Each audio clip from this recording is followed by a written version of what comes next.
Hello. I'm Fred. And I'm Frida. And this is Beside the Point, the American political analysis show that is better than the rest because we have British accents. In our first segment today, we look at the growing controversy surrounding US President Barack Obama's budget-busting passage to India, as the Nobel Peace Prize winner seeks to maintain regional support for his country's long wars. That's right, Fred.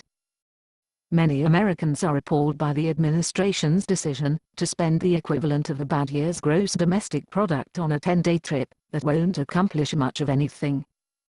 What many critics found especially reprehensible was the president's decision to build and occupy a full-scale replica of Camp David, using undocumented workers transshipped via luxury barge from Arizona, rather than simply staying in an Indian hotel. Overshadowing the news that the Obama administration supports a permanent United Nations Security Council seat for its nuclear scofflaw ally, India, are reports that an informant working for the US Drug Enforcement Agency in Pakistan was also an important member of the terrorist organization that planned and carried out the 2008 attacks on the Indian city of Mumbai. David Headley, whose name can be properly pronounced only by someone like me or Fred. Headley. David Headley. Headley, had worked irregularly as a DEA informant from the late 1980s until he was dispatched to Pakistan soon after the 9/11 attacks. US officials later learned that while in Pakistan, very likely while still on the US payroll there, Headley trained with the Lashkar-e-Taiba.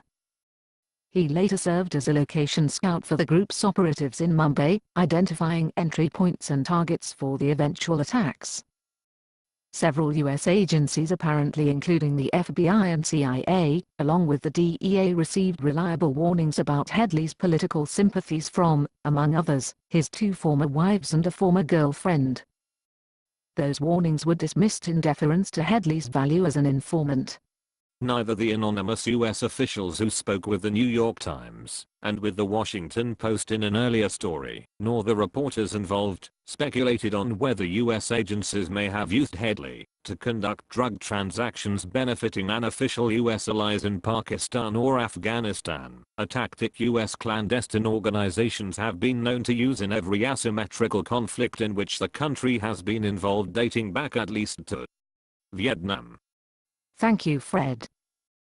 So what should the American public take away from all this?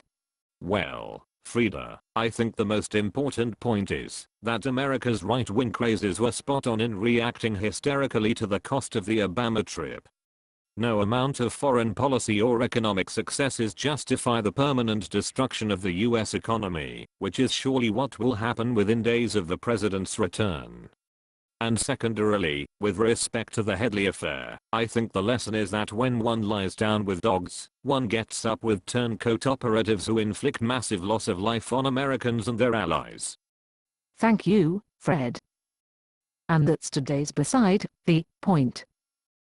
Thanks for watching, and remember, British accents are always best when you're looking for someone to tell you what to think. We sound smarter. Good night, and good luck.